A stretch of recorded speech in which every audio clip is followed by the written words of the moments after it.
Hi everyone! Andito ako sa aking balcony.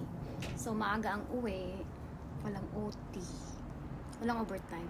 Walang OT, pero OT meron. Tsaka. Then, pachill-chill tayo ng kape with cinnamon powder. So nandito ako. Wala, ay naku!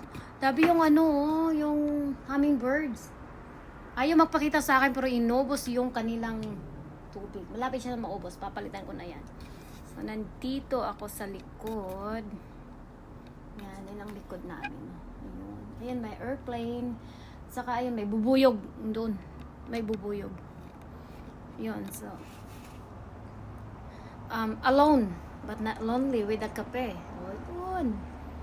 So, yan. Naalala ko talaga aking mama. Kasi ito, kinip talaga niya to. Chika Didi, oh. Chika Didi! Ay, making mga birdies dyan. Ay, yung bisyo ko, kape. Sa hapon. Tapos, pagkatapos ko minom, tulog. Dito minsan, summer. Yan, pagkatapos ko magkape, natutulog ako dyan. Dyan ako natutulog. Nagnanap ako minsan, inaabot ako ng 2 oras. So, is... ano pa ngayon? 12 degrees. Ayun, ang sarap ng panahon. Ano siya, tama lang, hindi mainit, hindi malamig.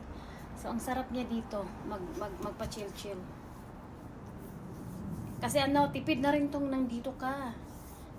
Hindi ka gumagastos ng pera. So, iwa shopping kasi walang pera, wala pang sahod. Yeah, stay home and drink coffee. Yun lang.